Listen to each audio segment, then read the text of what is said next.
Hey guys, so I read 10 books in the month of February and I thought I would do a wrap up and just share my thoughts with you guys on it. So I'll start by saying how I rate my books.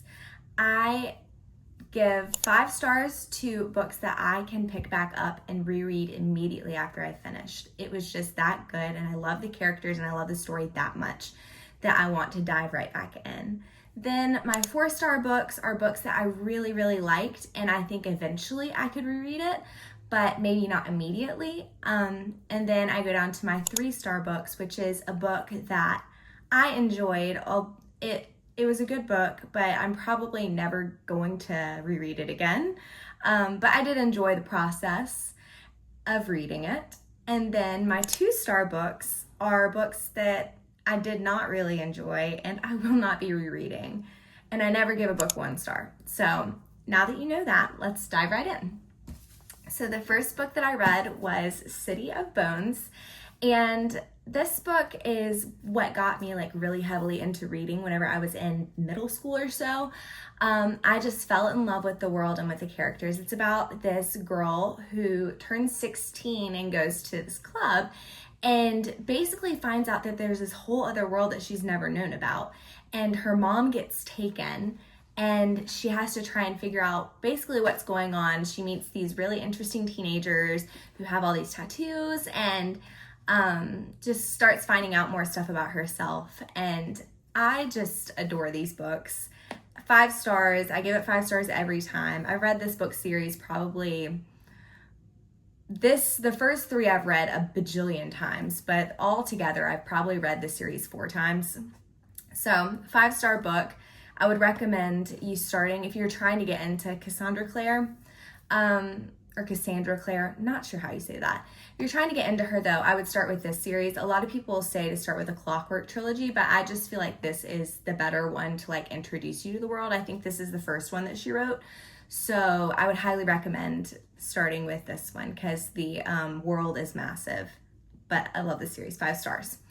Then I listened to What the River Knows by Isabel Ibañez, and this was another reread for me because she came out with her 2nd book, I think at the end of last year.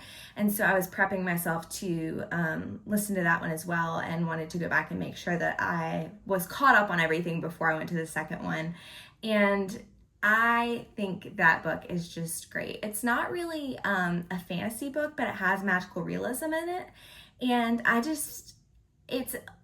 it's just a really good book that like involves mystery, magical realism, romance, history. Like it's just a really cool book that I feel like ties a lot of different things together that you wouldn't normally see tied together, because it's about this girl who has always dreamed of going to Egypt with her parents because they do excavations of like artifacts. And she finds out that her parents have passed away and decides to take a trip to Egypt, and it's just talking about her journey once she's there. And so I just absolutely love this book. I give it 4.5 stars and would highly recommend to anybody because it doesn't really stick to one genre strongly. And then I read City of Ashes as the 2nd book of the Mortal Instruments series. And this is when I start to realize that this series is a little odd. You find out something at the end of the 1st book that makes this series a little bit uncomfortable, I guess you could say, because you're still rooting for the main couple, but it's just weird. Still gave it 5 stars. Again, I don't know if it's nostalgia or what, but I love this series. Would never say no to it. So then I listened to Where the Library Hides, which is the next book after What the River Knows. And I was a little let down by this book. I gave it 3.75 stars. I thought that the romance was just to die for. I love those characters. I'm not going to say their names, just in the event that you decide to read this book as well. But there were some plot choices that the author made towards the end that I just didn't really care for. and it kind of took away from the book for me. So that's why I didn't give it as high of a rating as I did the first one. But still good, still would recommend the 2 books because I just think it's very beautifully written and brings attention to things that you just don't see a lot in books. Then I read the 3rd book in the Mortal Instruments series, City of Glass. I don't really have a lot to say about this one. Just love the series, love the book. It ends at a really good place in this series, like with this book. So if you wanted to, if you're like trying to read this, you could stop here and not continue if it's like not your jam, because it wraps it up pretty nicely here. So 5 stars, would recommend. Then I kept going with my Mortal Instruments reading and read City of Fallen Angels. I love this book. Like, sometimes I think a 4th book is kind of hard, especially when you wrap up a 3rd book really nicely. But I was very pleasantly surprised with this one. I mean, you're starting to branch off into some of the side characters and their love stories, and I just think it's absolutely precious. Again, 5 stars. Love this series. Then you move on to City of Lost Souls, which is the 5th book in the Mortal Instruments series. And again, you're just learning more about the side characters in this. And I loved this experience a whole lot more this time than I feel like I ever have. 5-star book, you already know, would recommend. Then I went on a thriller rampage of listening to thrillers while I was working. I started because my sister had read None of This Is True by Lisa Jewell, and my mom was currently reading it, and I felt left out, so I decided that I would listen to it as well.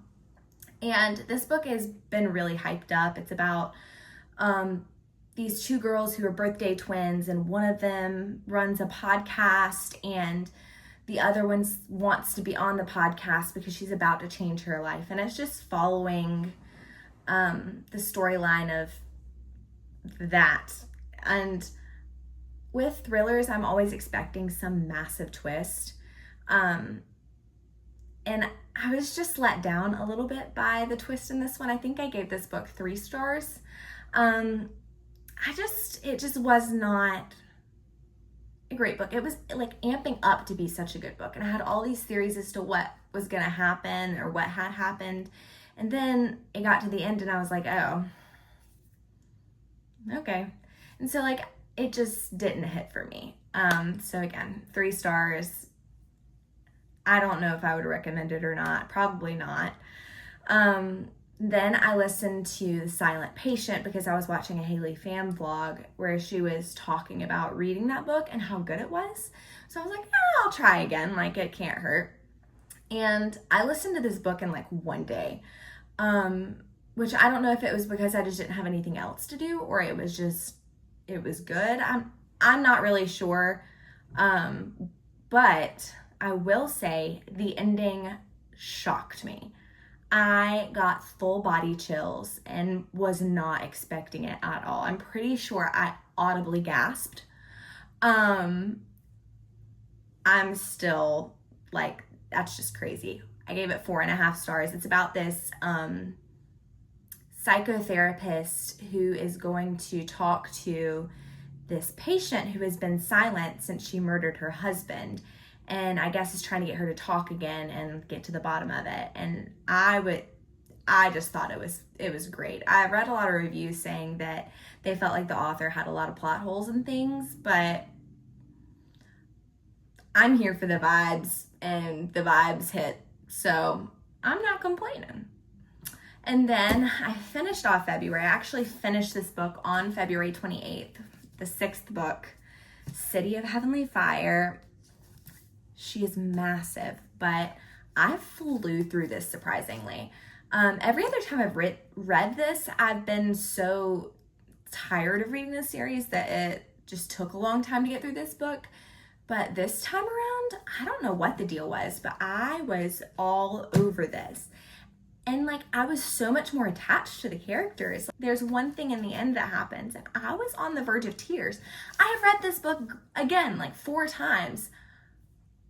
I just love these characters. I think that I'm just so attached to them that that's probably why. But 5 stars. Again, I would recommend this whole series. I have not read everything in the world, though. I've only read the like Clockwork books after that, and then I've never read the Dark Artifices or the other one that has the girl with the red hair on it. I haven't read that one either.